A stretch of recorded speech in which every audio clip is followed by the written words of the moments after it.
Assalamualaikum warahmatullahi wabarakatuh. Salam sejahtera, Om Swastiastu, Namo Buddhaya, salam kebajikan, salam Indonesia, salam damai buat kita semua, teman-teman. Selamat malam, selamat pagi, selamat sore, selamat siang, dimanapun teman-teman berada.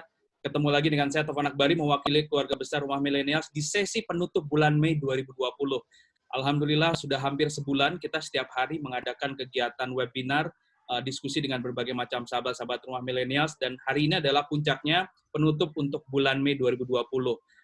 Mungkin kita juga nanti akan ada namanya takbiran digital, kita sedang rancang, kalau ada nanti kita akan posting di IG-nya Rumah Milenials. Teman-teman, bagi yang baru hadir dan sudah hadir dari tadi, saya mengucapkan terima kasih banyak. Mungkin bisa sambil terus absen ya, dari mana aja. Dan ini malam ini alhamdulillah ya kita ketemu, akan ngobrol-ngobrol, menggali ilmu, belajar sama salah satu sosok yang inspiratif di dunia broadcasting penyiaran, sosok seorang presenter muda, dan memang selalu muda, karena kalau diajak ngobrol di Rumah Milenial semua usianya 21 tahun begitu. Selamat malam Mas Tommy Cokro. Assalamualaikum. Waalaikumsalam warahmatullahi wabarakatuh. Masya. Salam sejahtera, Mas Taufan dan juga semua yang hadir di sini. Luar biasa. Luar biasa. Mas Tommy ini kalau ngelihat ketika Mas Tommy buka kamera itu semua mukanya cerah, Mas. Ya, beda sama saya. Saya tadi masuk semua pada mingkem semua begitu. Bahas teman-teman nggak tahu, saya ini saudara kembarnya Mas Tommy ya, saudara kembar nama ya, sama-sama T. Oke. Mungkin saya izin malam ini manggilnya Bang Tommy, karena Bang Tommy adalah satu abang Jakarta, Jakarta Pusat ya Mas ya. Anggap aja tahun kemarin baru jadi abang ya. Bang Tommy baru tahun kemarin kok. Baru tahun kemarin ya. Bang Tommy sehat? Alhamdulillah sehat. Semoga Mas Taufan dan juga semuanya di sini sehat semua ya.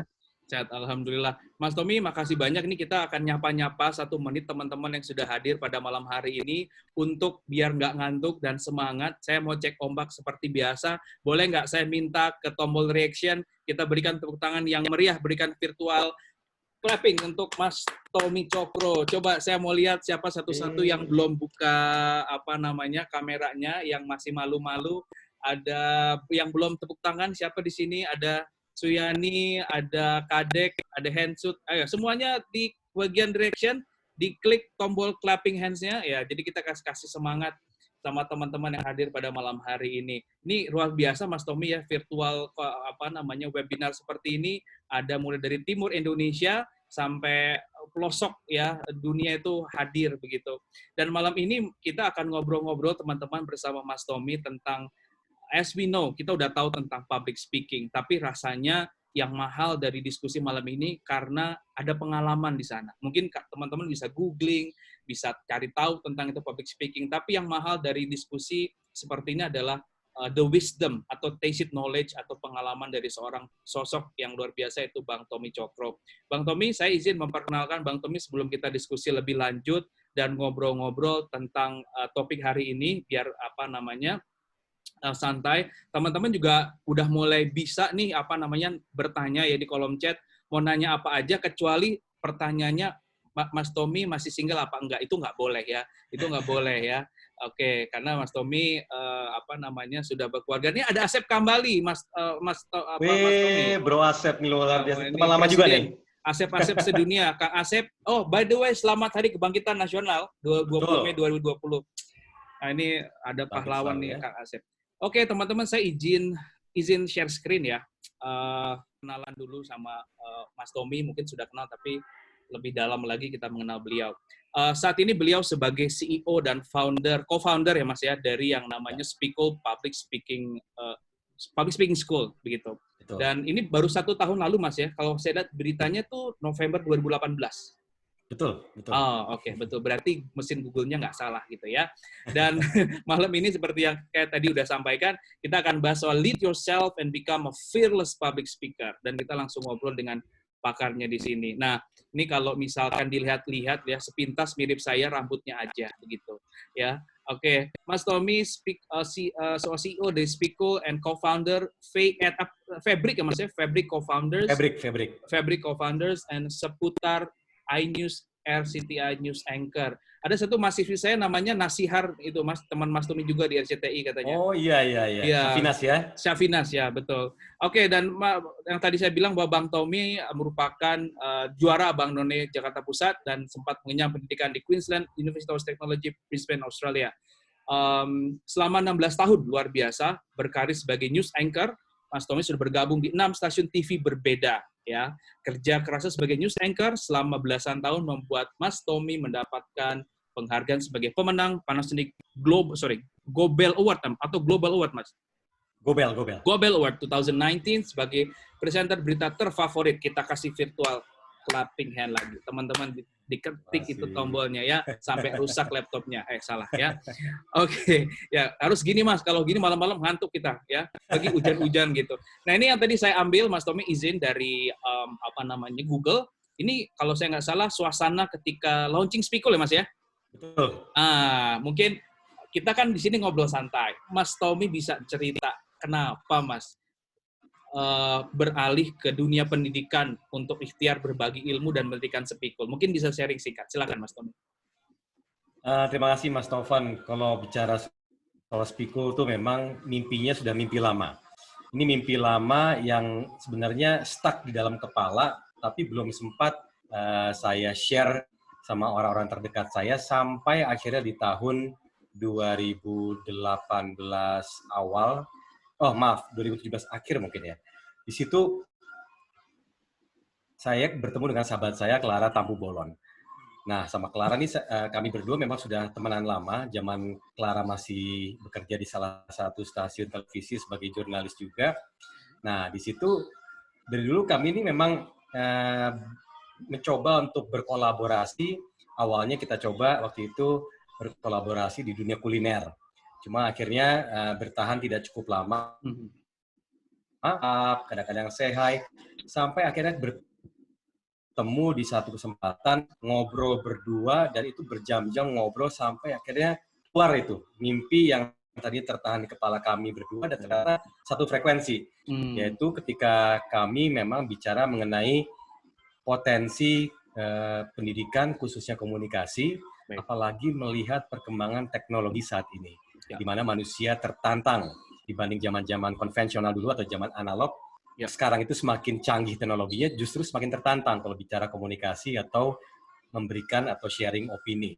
Jadi dari sisi etika, dari sisi pemilihan diksi, dari sisi manfaat, semuanya memiliki tantangan yang cukup besar saat ini. Makanya akhirnya dengan berbicara bahwa dengan background kami sebagai seorang jurnalis, kemudian kami sering ketemu dengan orang-orang dari berbagai latar belakang pekerjaan ataupun posisi dan jabatan, akhirnya kami kompak untuk bilang, yuk kita ajak semua teman-teman jurnalis atau teman-teman yang sempat menjadi bagian dari media atau broadcast berita untuk berkolaborasi dan menciptakan sebuah training atau menciptakan sebuah kelas-kelas yang bisa insya Allah memberikan manfaat pada orang lain. Itu sih asal mulanya.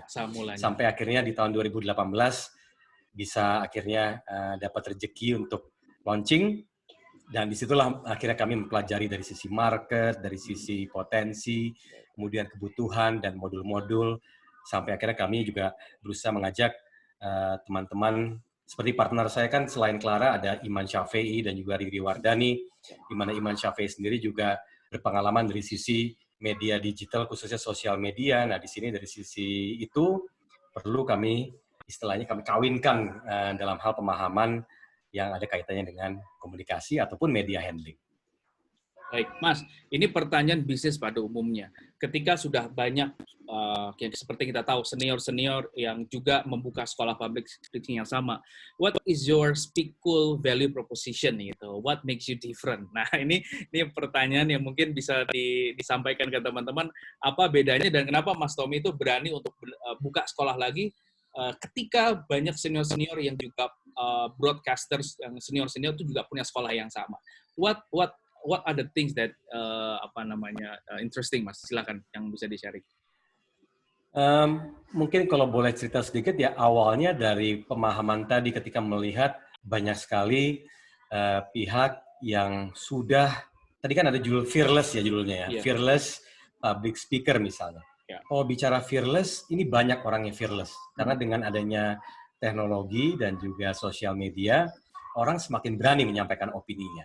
Nah, cuma dengan kami yang berada di background media dan juga jurnalistik, kami berhadapan dengan beberapa narasumber ini yang juga latar belakang yang berbeda-beda, tapi juga kemampuan komunikasi dan juga penyampaiannya yang berbeda-beda. Nah, mengapa kami berani untuk membuat sebuah kolaborasi ini? Karena dengan menggandeng orang-orang yang memiliki analisa ataupun persepsi ataupun keilmuan dalam hal memilih mana statement yang bisa menjadi berita, mana statement yang memang memberikan manfaat buat orang lain ketika membaca media ataupun menonton ataupun update berita di platform lainnya. Nah, dari sisi itu akhirnya kami mengatakan bahwa yuk ini kita ajak teman-teman yang memang sudah biasa wawancara orang-orang, kemudian juga bisa menulis berita, kemudian mengambil intisari dari sebuah statement menjadi sebuah daging yang bermanfaat buat orang banyak, yaitu beritanya sendiri. Akhirnya kami memberanikan diri untuk membentuk Speakul ini dengan modal yang saya ceritakan tadi. Jadi artinya lebih ke misi untuk bisa memberikan support yang banyak kepada banyak manusia, banyak teman-teman dan saudara di Indonesia untuk bisa menyampaikan opininya yang tepat sasaran, Opini tepat beretika, betul. dan juga bermanfaat dan mencerahkan banyak manusia di Indonesia. Itu sih sebenarnya yang kenapa kami akhirnya memberanikan diri. Ada banyak pihak seperti yang tadi Mas Romi, Mas Tommy ajak gitu ya. Sebentar saya akan tunjukkan foto ini geng dari Speakul ya Mas ya. Yang pasti masih muda-muda gitu dan keren-keren. Sebentar saya tunjukin fotonya. Tadi Mas Tommy udah sharing ke saya. Dan Mas Tommy juga terjun langsung ya Mas ya, walaupun masih sibuk, punya kegiatan, siaran, dan lain-lain, Mas Tommy masih terjun langsung, berarti masih hands-on ya Mas ya? Diupayakan meskipun memang harus pintar-pintar memilah waktu, tapi alhamdulillah kan kolaborasi ini juga dengan teman-teman yang juga menunjukkan komitmennya juga terhadap Speakul. Jadi ya saya merasa terbantukan juga oleh partner saya dan juga teman-teman trainer lainnya. Ini orang sebanyak ini, kawan-kawan Mas Tommy ada semua ada co-founders atau mungkin beberapa aja ini, ada Tasya juga di sini ya, saya kenal Tasya.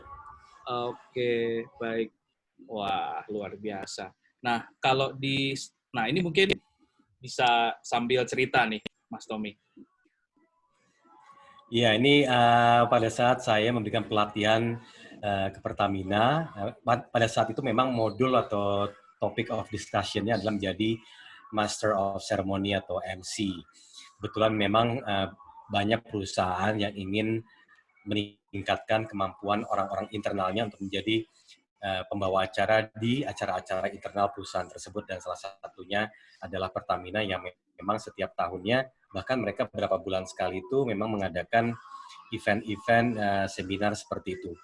Makanya salah satunya adalah Master of Ceremony. Jadi sini ya kami karena memang juga background-nya selain jurnalis dan presenter, rata-rata juga nge-MC juga, moderator juga. Jadi ini menjadi salah satu modul yang kami berikan. Oke, baik. Dan kalau lihat foto yang tadi itu ya rame-rame, itu yang memang gabungan founder dan tim pengajar dan juga keluarga manajemen Speakul gitu. Semuanya memang lagi kompakan di situ. Ada nggak di sini yang ikut gabung malam ini? Coba saya belum tahu nih yang hadir di hari ini siapa aja, tapi salah satunya harusnya ada Mala dan Nurul juga salah satu yang masuk dalam tim kami. Baik. Salam kenal nih Mbak Mayan dan Mbak Nurul ya. Pasti betah kerja bareng Mas Tommy karena ini seperti yang kita tahu ya. Oke Mas, kita boleh diskusi boleh ya malam ini ya Mas ya. Boleh. Sambil teman-teman kalau ada yang mau nanya boleh nanti di chat, akan kita coba akomodir. Mas Tommy, kita mulai di pertanyaan yang sederhana. Apakah seseorang itu selalu atau memang terlahir menjadi seorang pembicara publik yang baik, atau hanya orang-orang tertentu saja?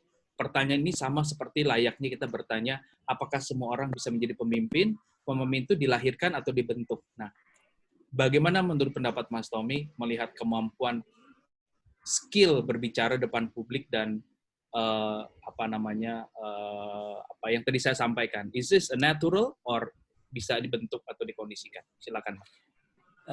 Saya adalah salah satu yang sangat percaya bicara public speaking itu bukan tergantung dari bakat, tapi sesuatu yang bisa dipelajari. Tapi juga tidak menutup kemungkinan jika banyak manusia atau orang-orang yang memang dilahirkan memiliki bakat untuk berbicara di depan orang ataupun memiliki kemampuan berbicara yang baik. Jadi memang ini dua sisi yang berbeda, yang keduanya juga bisa melahirkan pembicara-pembicara yang baik sebenarnya. Jadi orang yang memiliki bakat pun belum tentu menjadi pembicara yang baik kalau memang passion-nya atau hatinya nggak di situ gitu.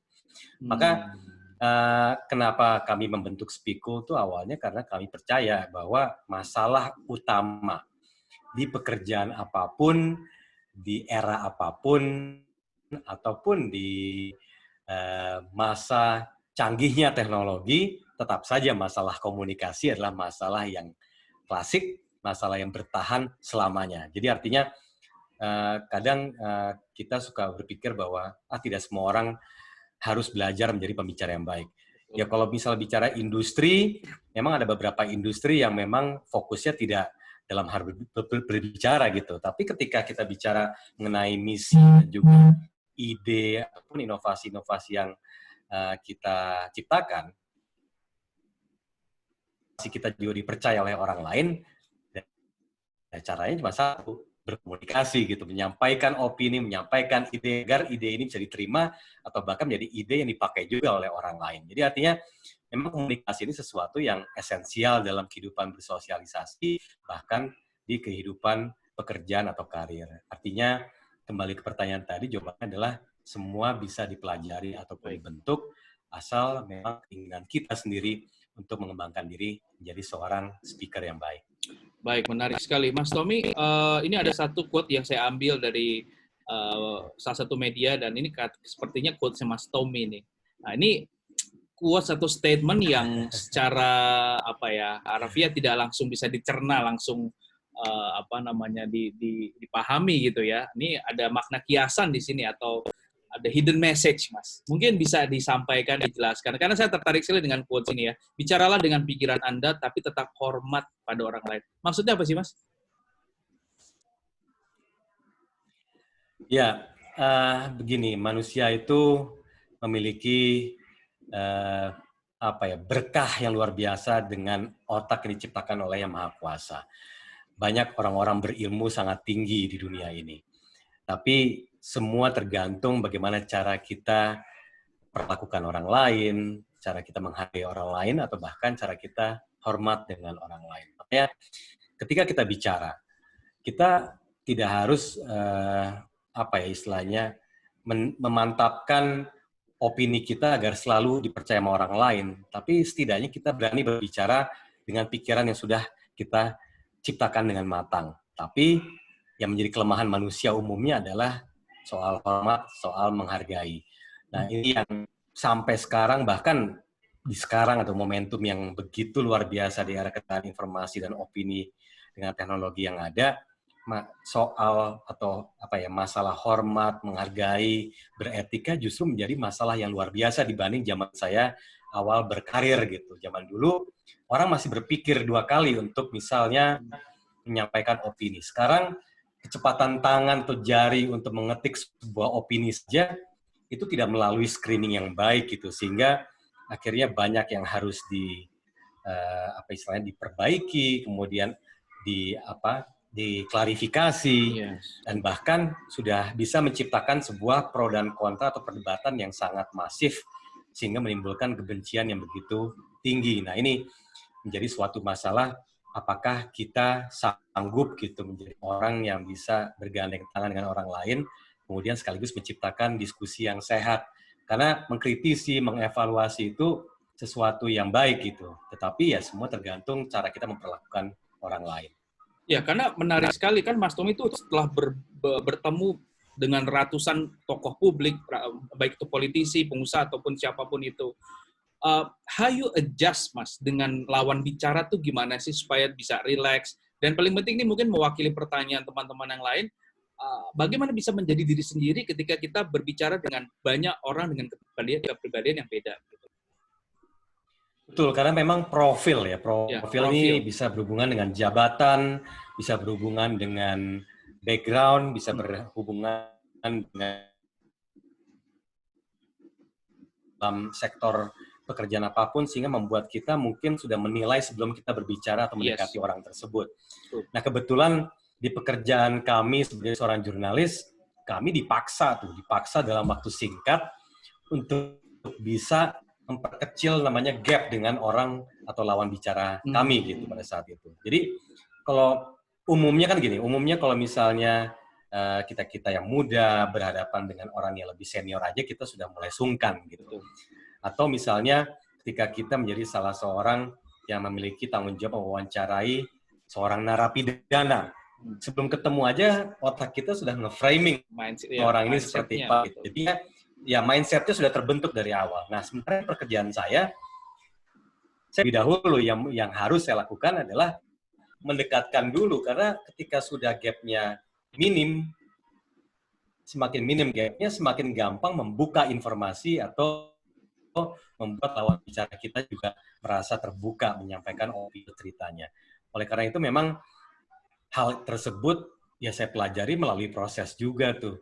Nggak bisa ujuk-ujuk tahu-tahu mendapatkan komentar atau opini atau statement yang berharga di lawan bicara. Saya melewati tuh masa-masa saya dijutekin, masa-masa saya ditolak gitu ya pada saat saya mendekati narasumber, masa-masa saya dimarahin di depan layar. Jadi mungkin ada hal-hal satu cerita unik sih. Mas, cerita unik satu yang barusan dimarahin depan layar. Kenapa dan apa pelajarannya? Jadi memang ini saya tidak perlu menyebutkan nama tapi ketika saya aktif menjadi seorang reporter, kemudian memang ada satu hari di mana saya tanggung jawabnya berada di satu tempat dan tujuan saya cuma satu, yaitu meliput ada beberapa orang-orang yang diperiksa berdasarkan kasus yang trending pada saat itu. Jadi saya bertahan di kantor tersebut dari pagi sampai sore hanya untuk meliput dan live report gitu. Jadi ketika mereka muncul kan pasti langsung kami harus langsung istilahnya menodong mikrofon gitu ya. Nah, saya mulai tuh awal-awal dengan pertanyaan-pertanyaan yang mungkin dianggap terlalu menohok lah, sampai orangnya tersinggung, misalnya tidak berkenan. Itu melewati proses seperti itu, saya dimarahin gitu misalnya. Maksudnya apa nanya kayak gitu, misalnya kayak gitu. Jadi kayak akhirnya saya mempelajari juga bahwa proses-proses seperti itu emang harus saya hadapi, dan di pekerjaan itu memang saya dituntut untuk pertama muka badak istilahnya, modal nekat juga, tapi di sisi lain saya harus mempelajari. Jadi tidak selamanya saya harus menerima perlakuan seperti itu. Ya saya harus pelajari gimana caranya supaya orang ini bisa terbuka tanpa merasa tersinggung. Nah itu tuh ujiannya lumayan tuh melewati proses. Ada ice breaking-nya, ada proses informalnya gitu ya. Jadi intinya memang bagaimana cara kita memperkecil gap itulah yang paling penting gitu. Jadi menghilangkan umur, ya saya lebih muda atau saya lebih tua atau dia lebih kecil atau mungkin dia orangnya profilnya begini, udah hilangkan semua. Intinya adalah tujuan kita apa, dekati orangnya, langsung ngobrol aja sebenarnya. Oke, baik. Mas Tommy, ini kita udah mulai masuk lebih dalam lagi. Kalau kita bicara di sini ada satu statement, who needs to speak in public, means ketika semua orang bisa bicara di depan kamera, handphone, entah sebagai vlogger, selebgram, dan lain-lain, influencer gitu ya. Di sini ada statement juga, public speaking is a public affair. Dan seperti yang kita tahu, ada yang namanya to speak and to talk. Nah, apa bedanya to speak and to talk? Dimana kan kalau speaking is the things that we can learn, gitu ya. Nah, mungkin kenapa public speaking itu harus ada sekolahnya, gitu. Dan kenapa harus kita tuh belajar dengan teori yang sudah ada, diksinya, dan lain-lain, gitu. Kenapa sih, Mas? Gitu. Sebelum kita bicara lebih dalam. Karena memang permasalahan utama di dari pekerjaan jadul ya, pekerjaan konvensional sampai pekerjaan-pekerjaan yang berinovasi di era digital saat ini, ujung-ujungnya masalahnya memang komunikasi. How to speak and how to share your opinion, how to talk and create discussion, itu tuh hal yang sehari-hari sebenarnya menjadi esensi yang begitu luar biasa atau prioritas untuk mendapatkan apa yang kita inginkan gitu. Terutama misalnya bekerja dalam satu tim atau menyampaikan misi yang harus dikerjakan oleh karyawannya misalnya. Contoh cerita nih, saya juga mengambil atau mencomot cerita dari salah satu sahabat saya, yaitu Bang Jaja Tampubolon, yang bercerita mengenai permasalahan komunikasi yang terjadi di industri rumah sakit justru. Jadi di dunia medis, ketika para dokter ini sudah melewati tahap-tahap yang luar biasa, jam terbangnya menjadi dokter senior, akhirnya memiliki satu kebiasaan untuk hanya mau didampingi oleh suster-suster yang senior juga gitu. Karena mereka merasa bahwa apa yang mereka inginkan ya terpenuhi sesuai apa yang mereka mau gitu. Misalnya lagi mengoperasi pasien ya di ruang operasi, minta A dapatnya A, minta B dapatnya B gitu. Jadi nggak mau gambling lagi dengan suster-suster yang mungkin masih muda dan yang masih junior misalnya, karena memang udah kebiasaan gitu. Padahal dari sisi pekerjaan atau operasional ini menjadi masalah gitu. Bagaimana caranya membuat orang-orang yang di muda-muda ini bisa berkembang cepat ketika atasannya hanya ingin bekerja sama dengan orang-orang yang senior. Nah, akhirnya muncullah kebutuhan public speaking, bahwa memang berbeda cara berbicara dengan orang-orang yang sudah paham dengan ilmunya, dengan orang yang belum paham dengan ilmunya. Artinya memang sudah semakin banyak tanggung jawab orang-orang yang justru semakin tinggi untuk istilahnya mewariskan ilmunya atau memberikan keahliannya agar dapat dibantu oleh tidak hanya segelintir orang aja, tapi oleh banyak orang. Jadi artinya memang ini dia yang menjadi salah satu concern saya dan juga teman-teman ketika, oh ternyata sampai saat ini justru semakin banyak nih masalah komunikasi di dunia, termasuk ya di Indonesia. Apalagi tingkat kebisingan di sosmed, terutama di Indonesia itu sangat tinggi. Luar biasa. Kenapa saya bilang saat tinggi? Karena memang orang senang bermain di dunia maya gitu. Tapi memang kelemahannya ketika kita tidak saling bertemu, rasa empati kita akhirnya terdorong tuh, semakin lama semakin kecil ya. Kita tidak berpikir dampaknya ketika kita menyampaikan opini, sehingga ya memang kita harus merefresh kembali bahwa ingat loh, apa yang kita sampaikan ini kalau kita sampaikan dengan benar bisa menjadi manfaat buat orang lain dan bahkan bisa menjadi menjalankan sebuah misi. Baik. Nah, Mas, ini sepertinya sudah mulai banyak yang tanya, tapi teman-teman saya akan mulai membacakan pertanyaan dari teman-teman itu sekitar 10 menit lagi, sambil saya menghabiskan slide yang ada di sini. Jadi silakan bertanya, dan pertanyaan ini bagus-bagus. Nanti yang akan langsung memilih pertanyaannya adalah Mas Tommy. Jadi supaya tidak nanti yang dicalahin moderatornya begitu ya. Oke, Mas Tommy, seperti yang tadi disampaikan, ini adalah satu musuh dari public speaking ya. 3 dari 4 orang di dunia punya penyakit namanya glossophobia atau takut bicara di depan publik ya. Ini kan kita udah tahu ya Mas, ini berarti wajar ya Mas Tommy ya? Wajar, dan apa yang membedakan glossophobia orang yang memang jam kerjanya sudah tinggi sama yang belum sama sekali? Mungkin you can share your practical knowledge about this. Silakan Mas. Betul, karena memang berbicara di depan orang itu, apalagi lebih dari 2 atau 3 orang, itu sudah berbeda dengan sekedar memikirkan bagaimana cara kita menyampaikan opini kita. Karena pada saat kita tampil, istilahnya tanda kutip tampil di depan orang yang berkelompok atau lebih banyak, artinya all eyes on you, dan disitulah saatnya kita dijudge atau dinilai, tanpa harus kita mengucapkan satu patah pun, dan ketika kita muncul aja sudah dinilai di situ. Oleh karena itu makanya wajar ketika orang berpikir bahwa glossophobia ini apakah sesuatu yang natural atau sesuatu yang sangat manusiawi. Menurut saya sangat manusiawi.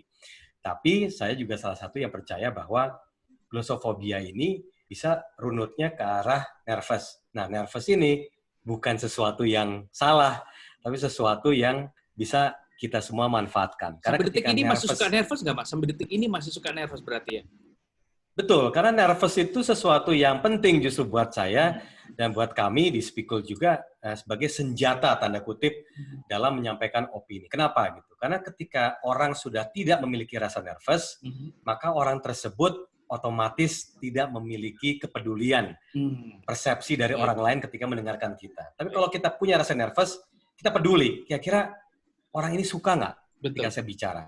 Begitu. Jadi ketika kepedulian itu tinggi, maka rasa ingin menyampaikan sesuatu yang terbaik pun juga tinggi gitu. Jadi kami selalu bicara bahwa jangan dihilangkan nervous, tapi mari kita handle aja, kita latih menjadi adrenalin gitu. Adrenalin, jadi keinginan kita untuk terus menyampaikan sesuatu yang terbaik gitu. Baik. Hal apa yang masih membuat Mas Tommy itu nervous banget saat ini walaupun jam terbangnya udah tinggi? Ketika apa? Nih singkat aja mungkin Mas, sebelum ke slide berikutnya. Gini, kalau saya tuh lebih ke memikirkan ekspektasi. Dari awal tuh pasti ekspektasi. Ya, jadi moderator debat presiden waktu itu ya, mungkin salah satu momen yang deg-degan nggak Mas? Oh iya, jelas. Jadi karena itu kaitannya ekspektasi. Jadi ekspektasi orang nih apa ya dengan show debat pilpres misalnya. Dan memang kunci utama public speaking adalah how you know your audience. Jadi pada saat apapun juga, pada kesempatan apapun, hal pertama selain konten, of course content is a king gitu. Tapi hal yang paling prioritas sebenarnya bukan itu, yang paling prioritas adalah siapa nih yang nonton, siapa yang dengerin. Itu dulu gitu. Jadi ya begitu kita mengenal audience, kita tahu apa yang mereka butuhkan dengan cara kita riset ya, kira-kira dengan demografi seperti ini, dengan jumlah gendernya kita bagi, cara memanggilnya seperti apa, kemudian background-nya apa, pekerjaannya apa. Nah itu membuat kita semakin mengerucut ke salah satu pencerahan dalam hal menyampaikan konten yang tepat sasaran. Nah pada saat debat presiden juga sama. Pada saat debat calon pilpres itu, yang hal pertama yang saya pelajari adalah siapa yang nonton, kemudian juga ekspektasi ketika menonton sebuah acara debat tuh seperti apa, dan ternyata memang betul ketika kami sudah mengevaluasi, karena kami kan debat kedua kan, kita mengevaluasi debat pertama, berdiskusi dan meeting dengan kedua tim pemenang dan juga KPU, akhirnya kami memang sampai di kesimpulan bahwa we cannot make everybody happy. But what we can do is to know our priority. Gitu. Jadi semua kan learning curve-nya tuh memang harus kita ciptakan gitu. Jangan sampai kita hanya memikirkan, aduh takut salah ini, takut salah itu. Tidak bisa seperti itu. Pasti ada orang yang tidak suka, pasti ada orang yang suka. Nikmati saja prosesnya. Dan ujungnya adalah kita harus bisa puas dengan pekerjaan yang memang kita lakukan yang terbaik. Itu aja sih sebenarnya. Karena ketika kita terlalu memikirkan hal yang tidak produktif, ujung-ujungnya bisa maksimal juga mempersiapkan diri. Yes, saya agree dengan ekspektasi. Because like we're not selling ice cream ya, yang bisa menyenangkan semua pihak. Ya itu saya setuju sekali. Baik, kita ke yang ini kan topik diskusi kita, be fearless public speaker. Mas, siapa idola Mas Tommy ketika dulu proses mendalami sebagai seorang public speaker? Who is your mentor? Who is your idol? Maybe it's a different things ya, mentor and idol ya. Kira-kira siapa idolnya, siapa mentornya? Sebenarnya banyak beberapa idola saya yang saya tonton dari zaman dulu. Saya ini memang paling mengidolakan kebanyakan adalah stand up comedian atau enggak radio host gitu. Mungkin ketika saya berpikir cepat saat ini, salah satu yang saya suka adalah Conan O'Brien dan Howard Stern. Ini kedua speaker atau kedua host yang memiliki beda jalur, tapi entah kenapa mereka berdua ini mampu mempercepat proses gap antara mereka dengan narasumber yang mereka hadirkan. Padahal kalau kita bicara Howard Stern, ini orangnya sangat-sangat frontal, bahkan memakai bahasa dan diksinya cukup boleh dikatakan kasar gitu ya. Tapi memang orang-orang yang datang ke situ, ya satir, dan orang-orang yang datang kan tidak semuanya berasal dari orang-orang yang juga menggunakan diksi Betul. seperti itu, tapi Betul. mereka hadir di situ nyaman-nyaman aja gitu. Mereka tahu gitu Howard Stern is like that gitu. Nah, Conan O'Brien ini sisi berbeda nih, sisi yang lebih ke komedian. Tapi entah kenapa cara dia dengan begitu lugas, santai, dan casual membuat orang yang hadir juga merasa nyaman-nyaman aja. Ini dari saya masih muda banget sudah mengidolakan mereka berdua sampai akhirnya saya bertumbuh. Kemudian saya juga senang dengan cara berbicara orang-orang news anchor di beberapa stasiun televisi di Amerika misalnya. Jadi entah kenapa memang ketika saya mulai rajin menonton berita pun ada beberapa orang-orang atau news anchor juga yang memiliki kemampuan storytelling yang luar biasa. Karena kalau di luar negeri kan mereka banyak sekali cara menyampaikan beritanya gaya storytelling gitu. Makanya saya selalu kiblatnya tuh ke situ tuh ketika memberikan pelatihan, contoh-contohnya ya mereka-mereka ini. Karena bahasa Indonesia itu memiliki gap ketika bahasa Indonesia yang baik dan benar digunakan. Nah ini, padahal kalau dipikir-pikir, meskipun bahasa Indonesia baik dan benar, juga bisa kok memperkecil gap itu sendiri.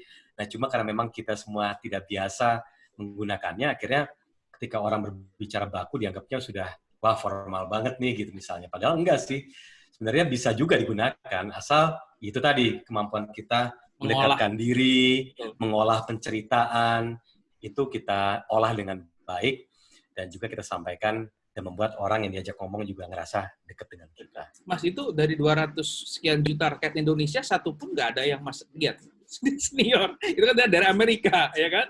Nah, Oke, ada dong, pasti ada. Jadi di awal saya berkarya itu di dunia jurnalistik, ada 2 orang yang saya selalu mengajak diskusi di awal-awal karir saya. Pertama yaitu Desi Anwar, kedua adalah kedua adalah Sandrina Malakiano. Jadi dari sisi TV personality as a storyteller, saya belajar banyak dari Mbak Desi, dan pada saat itu juga saya kan jadi news anchor bahasa Inggris di Metro TV. Jadi saya juga belajar juga dengan Mbak Desi. Karena pada saat saya di Metro, saya baru pulang dari Australia, bahasa Inggris saya terlalu kental dengan logat Australia. Makanya akhirnya dibuat lebih ngeblend lagi gitu, agar bisa dimengerti oleh banyak kalangan. Nah, kemudian dari sisi live report, saya belajar banyak dari Sandrina Malakiano. Karena di situ saya pada saat menjadi seorang reporter pertama kali melakukan tanggung jawab sebagai live reporter, saya berawal dari gagal dulu nih, Mas Taufan. Jadi saya tuh dulu cuma bermodal nekat. Jadi ketika diberi tanggung jawab, saya pasti jawabnya iya gitu. Padahal saya tidak tahu tuh ujung-ujungnya ini tanggung jawabnya saya mampu atau tidak. Yang penting iya dulu. Saya tuh selalu kayak gitu. Jadi ketika gimana nanti aja deh gitu ya. Yang penting hadapin dulu. Tapi ternyata pada saat saya diberi kesempatan pertama kali menjadi seorang reporter, saya justru tidak mempelajari dulu bagaimana menjadi seorang storyteller yang baik, menyampaikan laporan pandangan mata. Jadi terasa tuh gap-nya ketika saya sudah mengumpulkan data, saya catat di contekan saya, di note saya. Zaman dulu kan belum pakai gadget tuh. Zaman dulu pasti pakai note sama bolpen. Saya cuma nulis pointers, tiba-tiba ketika sudah, saat ini sudah bergabung dengan Tommy Cokro di Cikeas, Bogor, ya akan melaporkan kondisi terkini di dekat rumah Bapak Susilo Bambang Yudhoyono. Silakan, Tommy. Di situ saya stuck. Apa yang saya telah rekam dalam otak saya, ternyata tidak turun. Hilang, tidak turun ke mulut gitu. Di situ saya betul-betul panik, akhirnya saya baca cuma pointers yang saya tulis, sementara durasi itu kan 5 menit ya live report itu. Akhirnya saya waduh, gelagapan segala macam, sampai akhirnya field produsernya teman saya Iman Sulaiman langsung bilang udah roll, akhirnya roll gambar biar menutupi kepanikan saya di layar. Akhirnya ya udah, ketika sudah beres saya kembalikan ke studio, langsung di sidang meeting. Di situ Iman langsung bilang, Tom, kira-kira nih sekitar 20 menit lagi kita semua akan live kedua. Ini bakal kayak gini lagi nggak ya gitu? Kalau kamu bakal kayak gini, mendingan kamu pulang sekarang ke Jakarta, saya cari orang lagi pengganti kamu. Karena saya tidak mau ada reporter yang mengacaukan pekerjaan teamwork ini gitu. Karena memang kerja di televisi itu zero mistakes tujuannya. Jadi ketika saya melakukan kesalahan itu, saya langsung ditodong gitu. Bisa atau enggak nih gitu. Nah, pada saat itu saya cuma berpikir, ini kalau saya pulang fatal. Saya balik ke kantor, orang akan mengenal saya sebagai seorang reporter yang gagal bercerita. Jadi yang saya lakukan adalah saya jawab, bisa. Jadi si Iman nanya lagi, yakin nih bisa? Pasti bisa, saya bilang gitu. Padahal saya tahu, saya belum bisa. Akhirnya saya cuma berjanji pada diri saya bahwa oke, selama saya berada di Cikeas saat ini, yang saya lakukan adalah menyelamatkan diri saya dan menyelamatkan teman-teman saya yang sudah bekerja keras untuk mengumpulkan semua tools yang dibutuhkan dalam menyampaikan informasi kepada pemirsa. Jadi itu dulu fokusnya. Tapi begitu pulang ke Jakarta, saya harus berjanji, saya harus kejar menjadi seorang pencerita yang baik. Ya udah, akhirnya sejak live pertama gagal, live berikut saya tuh berhasil. Tapi berhasilnya bukan dengan strategi yang ideal, tapi dengan strategi yang harus saya ambil, yaitu dengan mencatat semua kalimat dari A sampai Z, tapi yang saya hafalin adalah 2 kalimat pertama ketika kamera fokus ke wajah saya gitu. Jadi ketika fokus ke wajah saya baca 2 kalimat, gambar roll, saya baca isinya. 3, 2, 1, kamera balik ke muka saya sudah hafal 2 paragraf lagi gitu. Jadi saya lakukan sampai tanggung jawab saya selesai di Cikeas pada saat itu. Begitu saya pulang ke Jakarta, di kantor Metro TV di Kedoya, saya langsung telepon Sandrina Malakiano. San, ketemuan yuk gitu. Ya udah, ketemuan. Kenapa Tom? I need your help gitu. Kenapa gitu. Ya udah, ketemuan, terus saya tanya. San, kamu kan kalau berbicara selalu dengan bahasa yang bertutur, kemudian bahasa Indonesianya kosakatanya sangat mudah dimengerti, tapi di saat yang sama semuanya adalah EYB gitu. Enak didengar tapi juga bahasanya formal. Ini gimana caranya? Ternyata saya ini memang suka bicara, tapi ternyata begitu saya dihadapkan dengan informasi yang sudah ada di kepala dan harus meramu itu dalam bentuk penceritaan bahasa Indonesia yang baik dan benar, ternyata saya masih memiliki masalah yang sangat besar. Dan ternyata latihannya tuh sangat-sangat simpel gitu, Mas Taufan. Sandrina cuma bilang begini, otak manusia itu udah canggih dari dulunya gitu, diciptakan oleh Yang Maha Kuasa. Iya, ini softwarenya udah bagus. Tapi ketika memang kita semua tidak terlatih untuk memperlancar informasi yang dari otak turun ke mulut, makanya jangan harap kita bisa bercerita dengan baik. Ini harus dilatih, dibilang gitu. Dan cara melatihnya gampang. Ambil satu benda apapun juga, cari benda yang tidak rumit ya, benda yang simpel aja, tapi ceritakan benda itu dengan bahasa Indonesia yang baik dan benar, tanpa stop selama 5 menit, tapi jangan bicara fungsinya. Jangan bicara benda ini benda apa. Jangan bicara fungsi, tapi bicara mengenai bentuknya, fisiknya. Kenapa? Dibilang gitu. Kenapa harus hanya fisiknya? Karena mata kamu merekam fisiknya. Ketika kamu bilang ini adalah handphone, orang yang dengar juga udah nggak butuh dijelasin lagi handphone itu bentuknya kayak gimana gitu. Orang sudah tahu fungsinya handphone. Tapi anggap orang ini tidak melihat benda tersebut, tapi kamu punya tanggung jawab untuk cerita bahwa benda ini bentuknya seperti apa, sampai nanti di terakhirnya baru, oh ini handphone gitu maksudnya. Jadi dengan kita melatih seperti itu setiap hari, insya Allah akan terbiasa ngeflow dari kepala ke mulut itu langsung.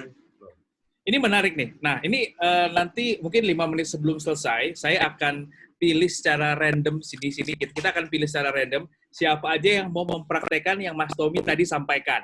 Silahkan ambil barang di sekitar teman-teman, mau handphone kayak, mau fresh care kayak saya kayak, mau apa segala macam ya. Nah, nanti kita akan nilai Mas Tommy, dan nanti akan ada souvenir dari Geriman Indonesia. Ya, kalau yang salah satu yang bagus nih, di sini juga ada posting Geriman Indonesia, souvenirnya Rumah Milenials gitu. Nah, setuju nggak Mas Tommy ya? Nanti kita nilai ya, itu kurang lebih 5 menit terakhir nanti. Setuju. Oke, baik. Silakan, siap. Mas, ini saya ambil dari, ini pertanyaan terakhir sebelum kita ke pertanyaan dari teman-teman ya.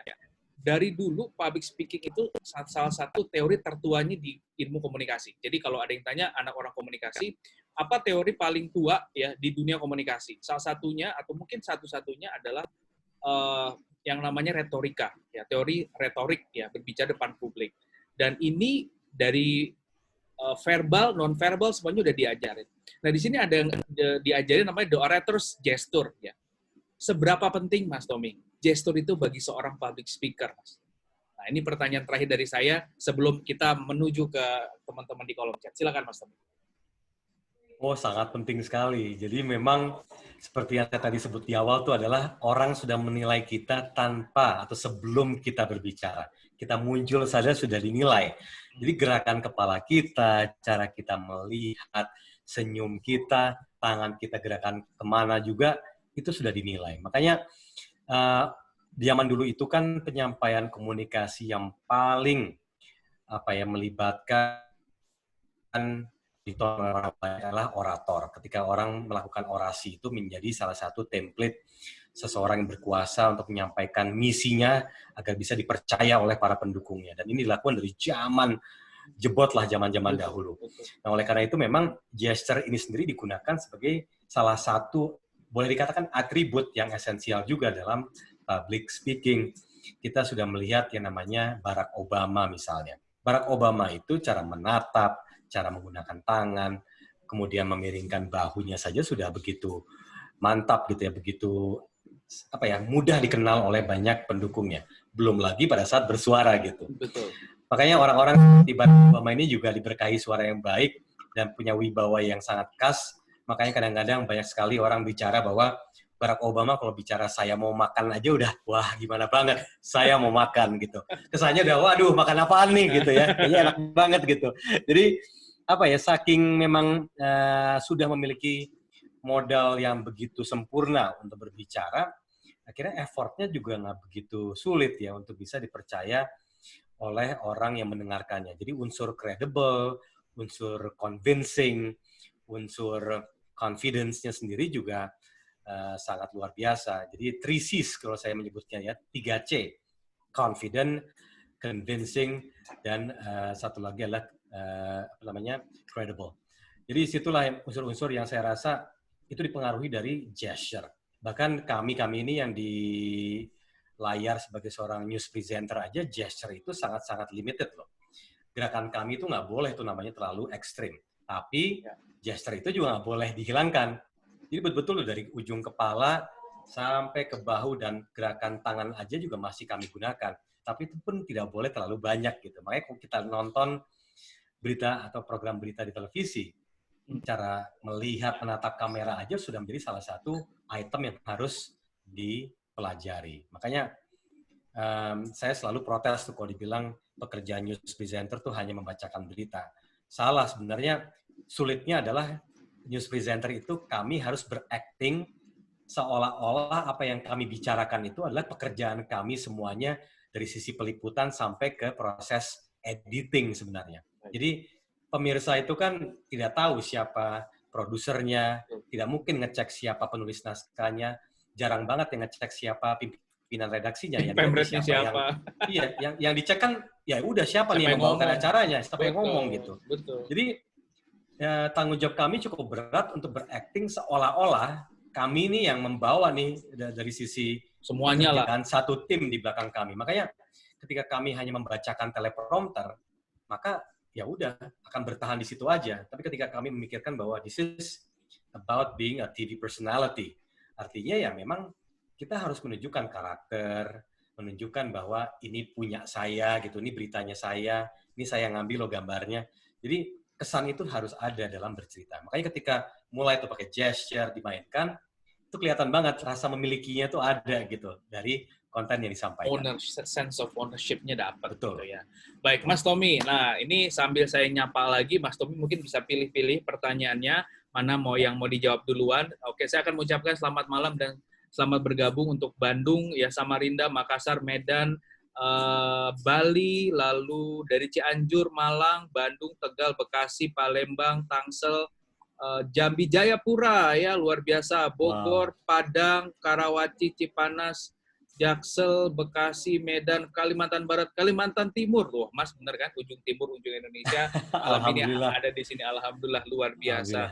Silakan Mas, mungkin ada pertanyaan yang mau pilih dulu ya. Ini saya menyerahkan mandatnya Mas Tommy mau jawab yang mana dulu. Mulai dari yang paling atas ada Astri sampai yang terakhir ada Monica di paling bawah. Silakan mana dulu yang mau dijawab Mas. Ini pertanyaannya banyak sekali, ini terus terang luar biasa.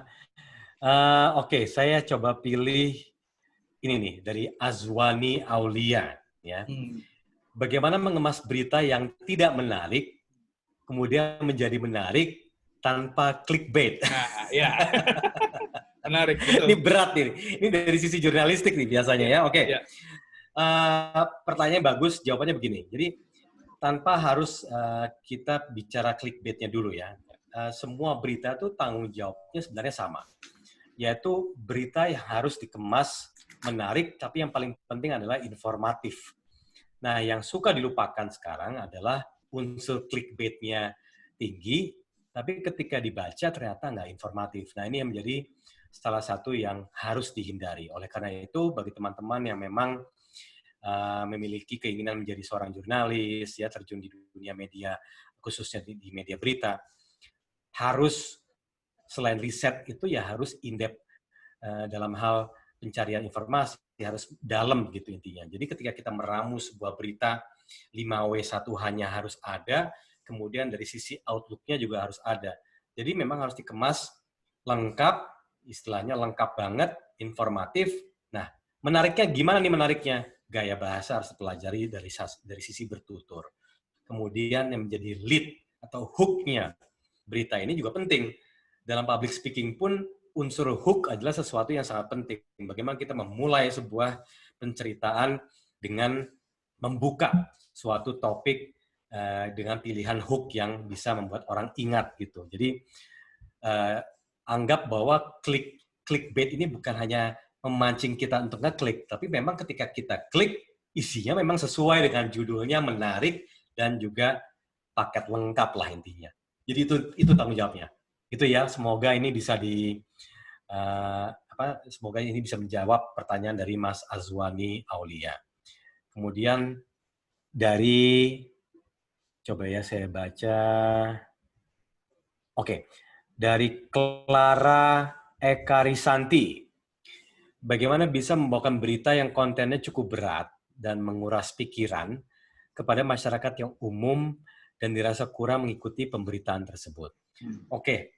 Ini kalau melihat dari konten sebenarnya, kewajiban siapapun juga ya, biar itu jurnalis, news presenter, public speaker, sebenarnya semuanya sama, yaitu satu, menggunakan bahasa sesederhana mungkin atau membumi lah. Mau seberat apapun topiknya, itu harus membumi kalimat-kalimat atau diksinya. Ini kalau boleh cerita sedikit, pas zaman saya di 8-11 Show di Metro TV pada saat itu kami dulu tuh meramu sebuah show bersama teman-teman juga, ada Mas Suryo Pratomo, kemudian ada Prabu Revolusi, ada Marisa Anita.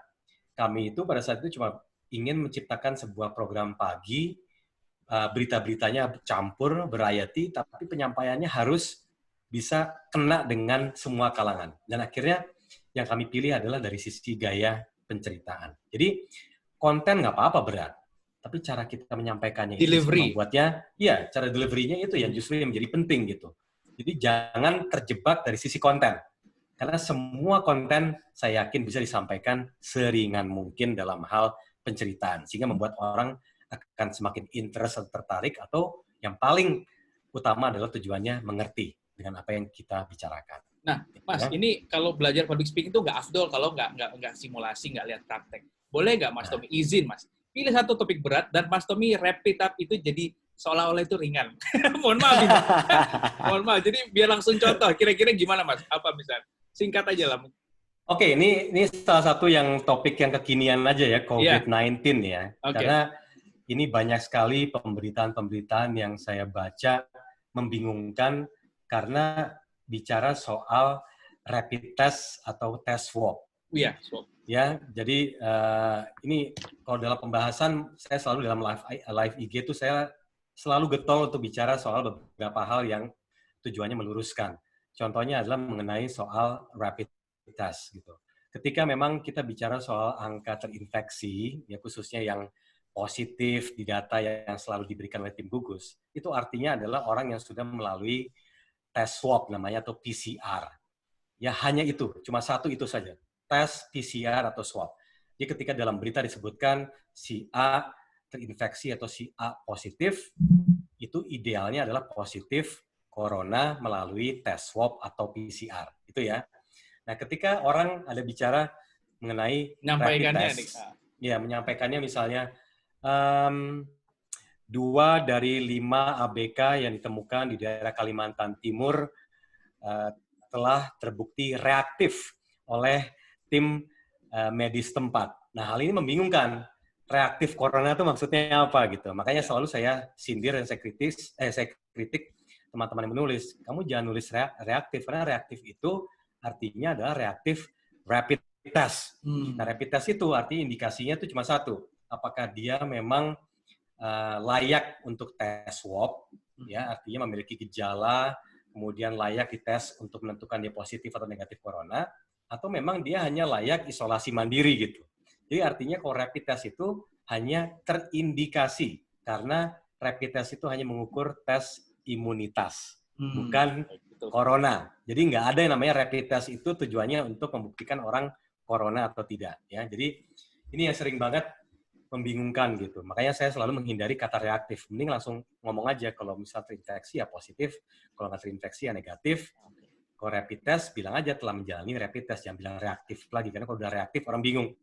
Duh, reaktif gimana nih, harus ngapain nih gitu. Yang pakai kata yang bingungin gitu ya, Mas. Oke, saya pilih lagi Mas jawab pertanyaan yang mau dijawab Mas Tommy. Oke. Coba ya. Oke, dari Anissa Ulfa Damayanti. Malam Mas Tommy, saya ingin bertanya bagaimana caranya seorang public speaker membentuk kepercayaan audiensnya saat menyampaikan sebuah informasi.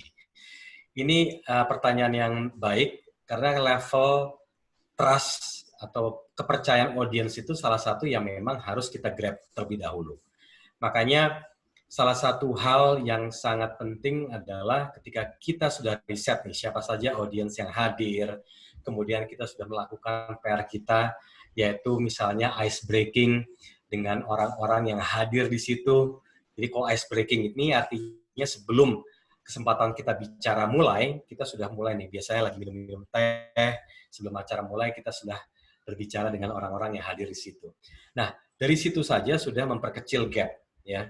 Trust sudah terbentuk dari situ karena kita sudah turun untuk mendekati mereka. Tapi satu hal lagi yang paling penting adalah untuk memulai penceritaan dari diri kita ini yang ternyata berhubungan dengan cerita banyak orang. Nah, oleh karena itu, hal yang paling harus dihindari ketika bercerita atau menjadi seorang public speaker adalah bicara mengenai keberhasilan. Karena keberhasilan ini sesuatu yang sebaiknya dinilai, tapi jangan diceritakan gitu. Tapi kalau menceritakan kegagalan itu adalah sesuatu yang justru menjadi poin plus gitu. Yes. Karena kegagalan itu adalah sesuatu yang manusiawi, sesuatu yang insya Allah mungkin akan dialami oleh orang-orang gitu. Ketika kita bicara suatu kegagalan, saya yakin 4 dari 5 orang, wah, saya pernah mengalami hal itu gitu. Atau misalnya mengalami rasa malu yang begitu luar biasa. Pasti yakin banyak manusia merasa malu dalam kehidupan sehari-harinya. Jadi artinya coba dekati para audiens ini dengan cara yang sangat membumi, ya jangan terlalu gembor-gembor mengenai keberhasilan, tapi harus bercerita dari sisi-sisi yang humanis dan insya Allah mendapatkan trust yang jauh lebih baik. Dan yang ketiga adalah content is a king. Lagi-lagi, orang akan hilang kepercayaan ketika kita bicara sesuatu yang kita tidak pahami. Oleh karena itu, jangan gambling menjawab sesuatu yang tidak kita pahami. Jadi harus pelajari betul-betul, kalau tidak tahu ya bilang saja bahwa saya akan kembali dengan informasi itu nanti. Untuk sementara mungkin fokus saya bicara ini misalnya begitu. Oke, menarik Mas Tommy. Silakan Mas, dipilih lagi Mas. Ini pertanyaannya bagus-bagus loh, keren-keren. Bagus-bagus pertanyaannya, luar biasa nih. Iya. Ini Royan. Bagaimana cara mengubah Aussie tone ke American tone? Langsung praktek.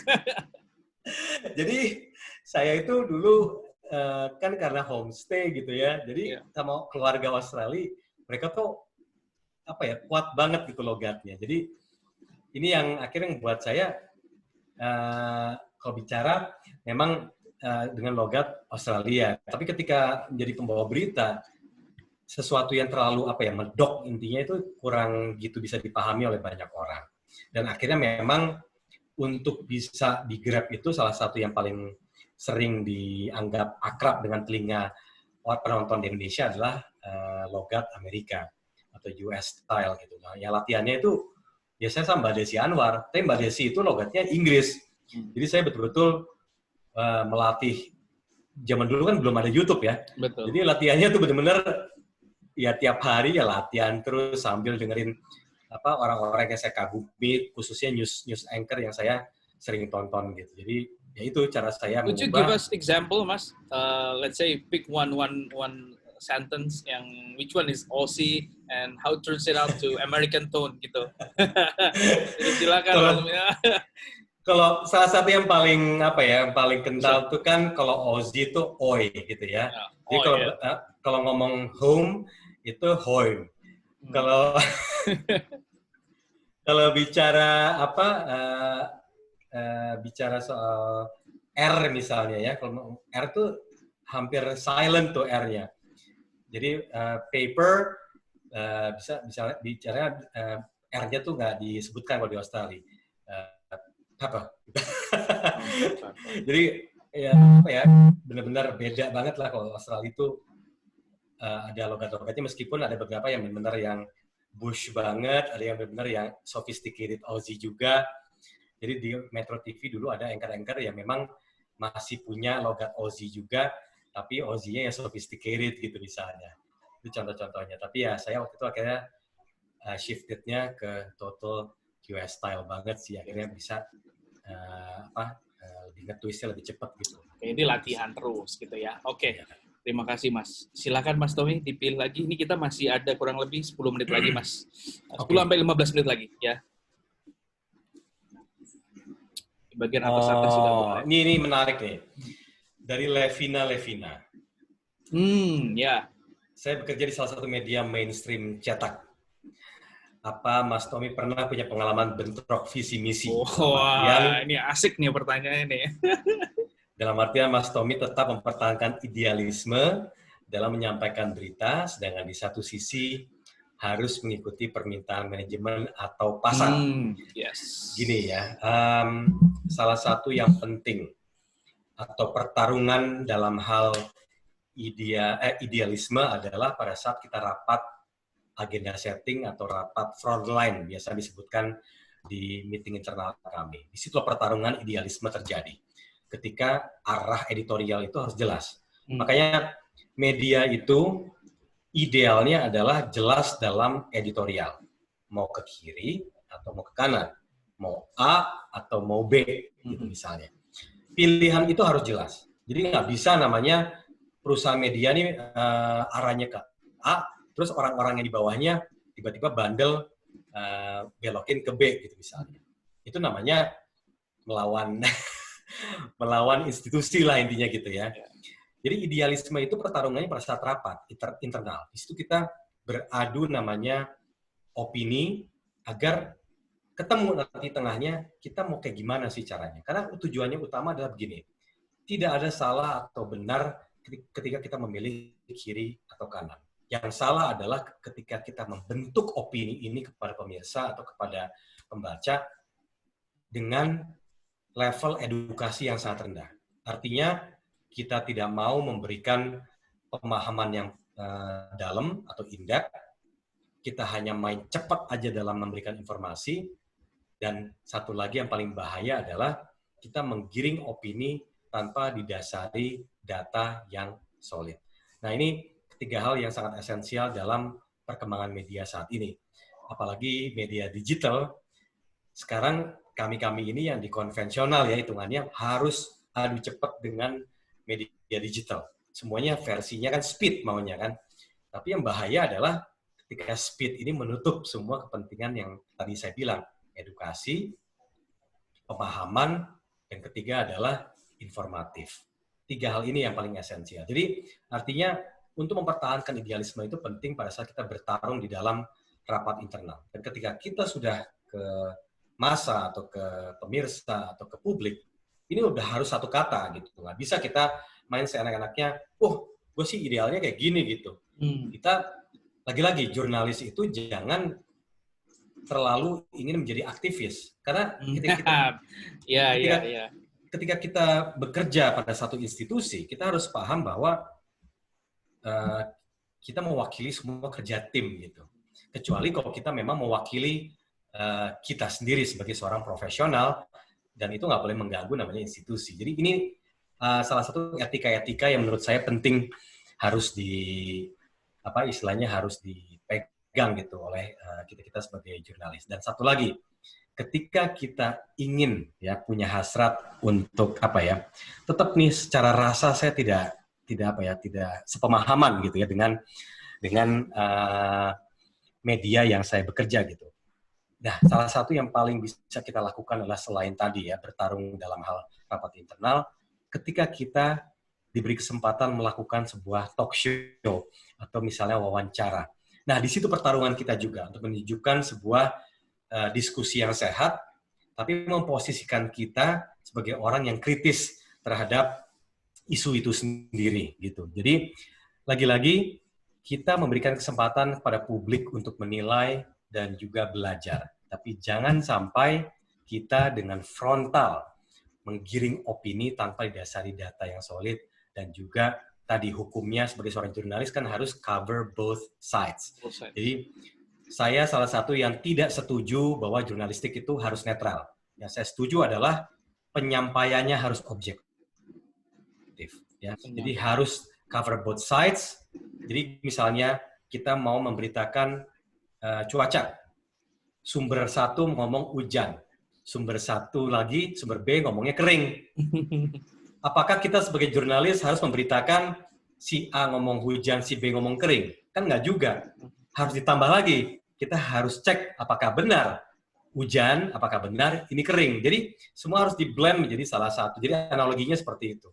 Jadi jangan sampai kita langsung, sekarang kalau misalnya kita baca ini berita, banyak sekali kan informasi berdasarkan statement doang. Pejabat A ngomong gini, that's it gitu. Pejabat B ngomongnya gini, that's it gitu. Jadi nggak ada pendalaman lagi yang dilakukan. Jadi hal-hal ini yang merupakan tanggung jawab besar oleh media, mau mainstream, mau portal, mau digital, harus punya tanggung jawab yang sama. Informatif, edukatif, dan juga satu lagi, based on a solid data. Oke, should be data driven ya. Menarik sekali Mas Tommy. Mas, saya mau nanya satu pertanyaan sebelum habis ini kita langsung interaktif dengan interaktif dengan audiens yang tadi ya. Kita akan tanya untuk menjelasin barang dan lain-lain. Ini pertanyaan dari Ornelia Priscilla, dan ini saya pikir banyak ditanyakan orang yang sedang belajar public speaking tapi minder gitu ya. Kak, mitos atau fakta? Jadi public speaker harus cantik atau ganteng and fashionable dulu. Banyak banget di tengah masyarakat berpikir seperti itu. Nah, ini sama seperti gini, ada satu kebenaran dan pembenaran.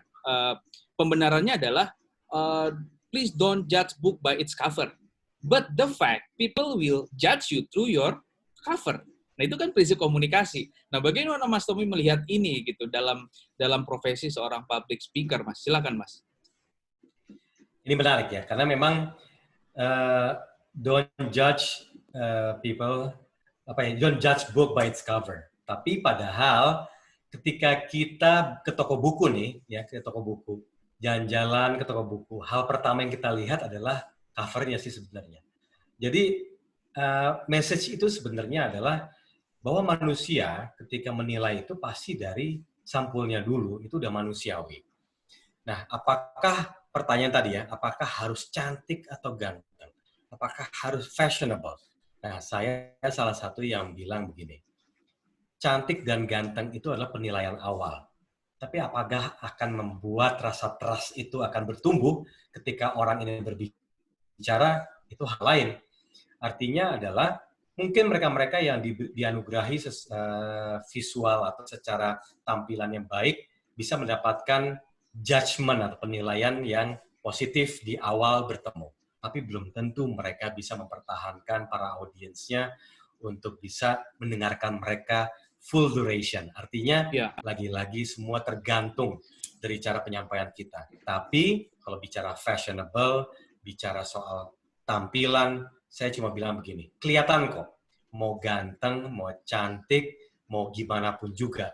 Ketika kita tampil tanpa peduli dengan audiens, akan kelihatan kok. Antara niat, antara kita memang mempersiapkan betul cara kita berpakaian atau rapih di depan orang, itu jauh lebih penting daripada menilai apakah harus ganteng atau cantik. Karena bagi saya, lagi-lagi kita kan nggak melihat majalah gitu. Public speaking, kita melihat nih, dalam durasi ini akan melihat dia berbicara, dia mempengaruhi kita, level trust kita akan tinggi atau tidak, dan itu semua berproses gitu. Artinya, yang prioritas adalah kita siap atau tidak nih berada di depan orang lain gitu. Nah, siap itu kan kelihatan dari sisi gesture, cara kita menatap, cara kita berpakaian, cara kita merapikan rambut.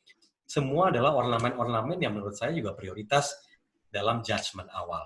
Tapi setelah itu kita lihat dulu nih. Ayo coba ngomong dulu misalnya gitu. Dan akhirnya ya udah, disitulah bertumbuh rasa trust. Jadi jangan secara instan kita berpikir bahwa orang ngejudge itu cukup sampai covernya doang. Enggak juga. Awalnya memang seperti itu. Tapi ya tolong kita harus niat dulu nih. Kita mau ngobrol, mau berusaha seperti apa dulu. Yang penting kita usaha nggak kita tampil dengan baik. Kan kelihatan dari pakaian dan juga cara kita menyiapkan diri secara fisik. Setelah itu kontennya yang main. Oke, nice. Kita akan langsung ngobrol dengan teman-teman yang lain. Siapa yang tadi berani untuk sungguh dua orang gitu ya, yang berani praktek untuk ngambil barang di sekitarnya, lalu menjelaskan ke Mas Tommy dan kita semua di sini, nanti dievaluasi sama Mas Tommy. Begitu kurang lebih. Silahkan, ada yang berani buka kamera nggak di sini? Saya challenge. Kalau ada, langsung kasih jempol, ya. Nanti saya akan nyalain mikrofon dan mikrofon dan gambarnya, dan videonya ya. Silahkan. Silahkan. Teman-teman ada nggak yang berani? Wah, pada live semua nih. Takut kali Mas Tommy. Ya udah, kalau gitu mungkin pada malu-malu, berarti nggak jadi deh ya. Mungkin udah pada ngantuk kali ya. Oke, baik. Ya udah, kalau gitu nggak jadi ya. Oke. Pada kabur. Ya. Jangan kabur. Nggak jadi. Beneran kan? Jadi pada nervous gitu. Mas Tommy mungkin bisa pilih satu pertanyaan terakhir, Mas, sebelum closing statement kita malam hari ini. Oke, ini ada satu pertanyaan coba dari Bagus. Dari tadi kan soalnya ini ada yang kameranya hidup nih, siapa tahu berani nih. Mana? Ada nggak? Siapa berani? Ada Kadek Theo Suwardana, coba. Oke. Silakan. Saya nyalain. Oke, silakan, Mas Kadek. Siap. Ya, silakan Mas. Memperkenalkan diri dari mana, Mas? Baik, perkenalkan, nama saya Kadek Theo Suwardana Putra, bisa dipanggil Theo. Saya sedang menjalani pendidikan di Institut Pemerintahan Dalam Negeri, tepatnya di Jakarta Selatan. Mantap.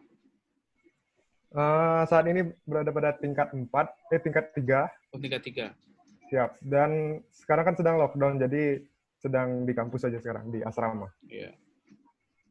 Silakan, Mas. Berani nggak, Mas, menjemput tadi tantangan yang kita berikan? Pilih satu barang di sekitar, jelasin seperti yang tadi Mas Tommy sampaikan. Silakan. Berani nggak? Kira-kira cerita fisiknya ya. Cerita fisiknya. Ayo, coba latihan. Tentang fisiknya berarti ini? Iya, fisiknya. Silakan, Mas.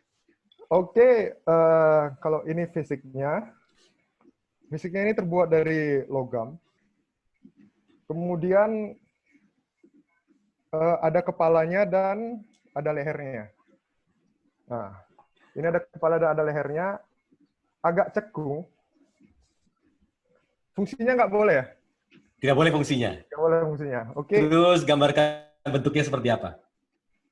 Bentuknya ini seperti seperti cermin zaman dahulu itu loh, yang ada tangkainya dan ada bulatan kayak gitu. Apa lagi ya? Ini saya udah nebak nih, kira-kira apa ya? Ayo. Apa lagi yang bisa ini? Pokoknya ada kepalanya, ada Ada lehernya. kepalanya, ada lehernya, kemudian ada pegangannya begitu. Tepat Betul sekali, ya? ada pegangannya, ya. Dan warnanya apa kalau dari sisi lingkaran yang paling besar? Ini semuanya sama karena terbuat dari logam. Ini warnanya silver semua. Silver semua, oke. Ya. Kemudian di tengah-tengahnya kaca begitu? Nggak ada kaca, cuma bentuknya seperti apa ya? Seperti cermin zaman dahulu gitu loh. Cermin zaman dahulu, bulat gitu ya? Tapi ini ada ininya, ada cekungannya. Ada cekungannya? Di kepalanya itu bentuknya cekung. Coba Mas tunjukin di kamera sekarang bendanya. Ini. Sesuai nggak Mas Tommy? Sendok. Wah, Kang Asep bener tuh, Kang Asep. Jadi Mas Theo nih kalau misalnya mulai bercerita itu langsung liatin aja sendoknya. Terus kemudian gambarkan dari ujung atas sampai ujung bawah. Jadi ketika memang berdasarkan pointers, maka akan pendek-pendek. Tapi ketika kita sudah mulai terlatih bercerita, halo nama saya Theo, dan izinkan saya untuk bercerita mengenai satu barang yang saya pegang saat ini. Ini benda yang saya pegang terbuat dari logam, dan memang ukurannya sepanjang telapak tangan saya. Tapi kalau saya pegang dari bawah, memang bentuknya adalah sangat kecil, tapi memiliki ujung yang kemudian semakin membesar dan berbentuk lingkaran cekung sampai ke ujung misalnya. Jadi kayak mulai berandai-andai, tapi di saat yang sama fokus dengan benda yang dipegang. Tapi boleh dong tepuk tangan buat Theo nih. Terima kasih. Terima kasih. Satu lagi mungkin terima kasih Bung Kadek ya. Sekarang perempuan mungkin ada yang mau coba. Oh, perempuan, ada yang tunjuk tangan nggak? Saya lihat di kanan ya. Oh, Nesya, ya silakan Nesya. Coba Nesya. Nesya, silakan dibuka kameranya dan di unmute, silakan. Halo, selamat malam. Selamat malam. Kameranya ada? Kamera saya lagi error nih. Bisa aja. Iya nih, saya coba ya. Coba. Biar Mas Tommy ngelihat. Coba. Lagi error. Oh, lagi error, ya udah. Iya. Maaf sebelumnya. Ya, coba silakan Nesya. Oke, saya sedang memegang sebuah benda, yaitu yang saya pegang berwarna putih. Di kedua ujungnya mempunyai bentuk yang berbeda. Yang satu itu bentuknya lebih besar, biasanya dicolokkan bisa ke komputer atau juga ke charger, dan yang satunya lagi ukurannya lebih kecil, dan keduanya memang ada terbuat dari logam, dan ya itu.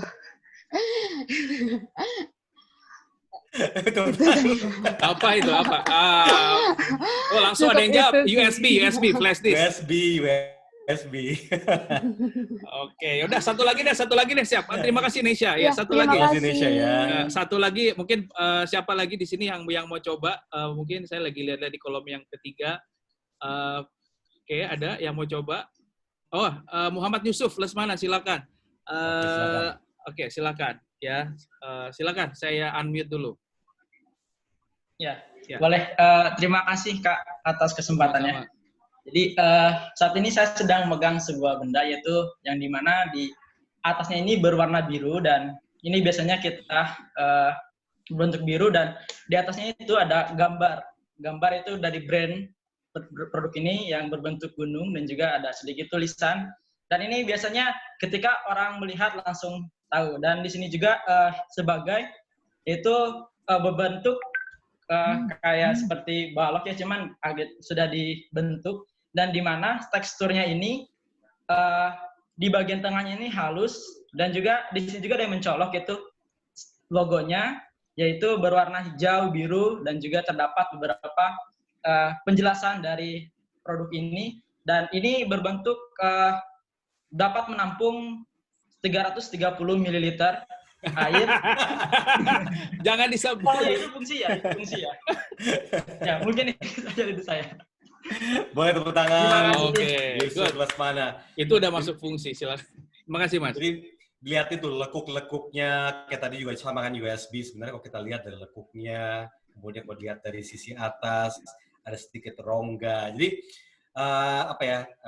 gunakan waktu semaksimal mungkin untuk terus melihat sedetil mungkin benda tersebut sampai akhirnya tahu-tahu 5 menit itu nggak kerasa. Dan kadang-kadang hal ini bisa dilakukan tiap hari sampai akhirnya kita sudah merasa mudah untuk bercerita begitu kita melihat sesuatu. Itu sih yang penting. Oke. Baik, luar biasa Mas Tommy. Ini udah jam 9 lewat hampir setengah 10 ya, luar biasa. Wow, okay. Udah ngalir begitu saja. Mungkin kita mau dengar your wisdom, Mas, untuk teman-teman yang mendengar pada malam hari ini. Mungkin you can dirangkum ya dari pertanyaan-pertanyaan belum terjawab, kayak sangat susah public speaking dapat feelers dan lain-lain. Jadi apa pesannya malam ini sebagai your closing statement, Mas Tommy? Kalau boleh sharing adalah hal yang sangat berkaitan dengan apa yang terjadi sekarang. Mohon supaya teman-teman dan juga seluruh teman-teman yang juga tadinya bergabung agar lebih bijak dalam menggunakan gawainya untuk menyampaikan opini dan juga menyebarkan informasi. Bagi saya, seorang public speaker itu bukan hanya berbicara secara verbal di depan orang lain, tapi ketika kita menggunakan teknologi untuk menyampaikan opini kita, itu mewakili pemikiran kita semua. Jadi artinya, jadilah manusia yang lebih bertanggung jawab dalam menyampaikan opini, dan berpikirlah terlebih dahulu sebelum menyampaikan atau mengirimkan message. Dan yang terakhir adalah, yuk kita semua saling membangun diskusi yang sehat, dengan penuh empati, etika, dan berdasarkan data yang mendalam. Agar Indonesia tumbuh menjadi bangsa yang sehat, ya, sehat dalam pikiran, tidak hanya sehat jasmani aja, tapi secara pikiran, dan bisa membangun negara ini dengan baik. Tidak apa-apa mengkritisi, tidak apa-apa mengevaluasi, tapi ingat bahwa apa yang kita sampaikan ini sebaiknya bermanfaat buat orang lain dan dapat, tanda kutip, memperkaya kita semua, memperkaya secara ilmu, memperkaya secara informasi, dan juga memperkaya secara ekonomi gitu ya. Mungkin apa saja yang bisa menginspirasi buat teman-teman semua, terutama di era COVID-19 saat ini, hal yang sangat dibutuhkan adalah kolaborasi. Itu dari saya. Oke, nah kolaborasi kata kunci yang penting sekali. Kita foto bersama, Mas Tommy, sebelum ini teman-teman. Nah, sekarang harus buka kamera beneran nih, karena kita mau foto bareng-bareng. Nah, langsung buka kamera kalau foto. Jadi Mas Tommy siaran Mas tetap ke studio atau di rumah nih, Mas? Oh, di studio, karena memang kalau untuk kebijakan di kantor kami, di MNC Group, itu semuanya tidak ada siaran dari rumah, semuanya dari studio. Tapi kewajiban memakai masker tetap dilakukan kecuali pada saat siaran. Jadi setelah siaran usai, dipakai lagi masker. Oke, untuk Van Design bisa dibuka kameranya, tinggal Anda aja belum dari bagian depan nih. Oke, kita foto. Oke, sebentar, Mas. Ya, teman-teman saya juga ada Ivana, halo. Baik, kita foto 1, 2, 3. Nah, sekarang yang layer selanjutnya, silakan dibuka kameranya. Sebentar, 1, sebentar. 1, 2, 3. Slide yang ketiga, baik, 1, 2, 3. Nah, terakhir yang foto terakhir kasih jempol atau gimana terserah, tangannya ke kamera. Oke, baik ya. Saya ambil lagi 3, 2, 1. Oke, Mas Tommy, terima kasih banyak. Teman-teman boleh kasih reaction, clapping, virtual clapping untuk Mas Tommy. Kita kasih tepuk tangan yang banyak kayak. Wah, ramai sekali. Terima kasih. Mas, saya mewakili teman-teman di Rumah Milenial. Makasih banyak ya Mas buat waktunya malam-malam ngobrol-ngobrol sama kita malam hari ini. Insya Allah bermanfaat dan teman-teman malam ini bisa belajar banyak dari Mas Tommy. Dan kita berharap semuanya segera berakhir dan bisa beraktivitas seperti biasa. Mas Tommy, ada pesan penutup untuk teman-teman se-Indonesia untuk lebih optimis? Satu aja, Mas.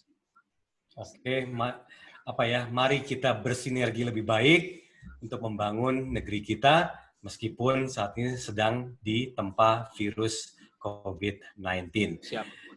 Jangan kita bertanya kapan akan berakhir, tapi mari kita siap hadapi ini semua bersama-sama. Bersama-sama. Baik, saya Taufan Akbari dan Mas Tommy Cokro, kita malam ini undur diri ya. Ala-ala siaran gitu. Luar biasa. Baik, salam Indonesia. Wassalamualaikum warahmatullahi wabarakatuh. Sampai ketemu habis lebaran. Minal aizin wal faizin. Mohon maaf lahir dan batin. Tetap sehat dan semangat teman-teman. Sampai jumpa lagi. Terima kasih semuanya. Wassalamualaikum warahmatullahi wabarakatuh. Thank you semuanya. Buat teman-teman juga. Tadi sahabat Asep Kamali dan juga Ivana. Kang Asep, hatur nuhun. Thank you banget ya semuanya. Thank you. Selamat malam.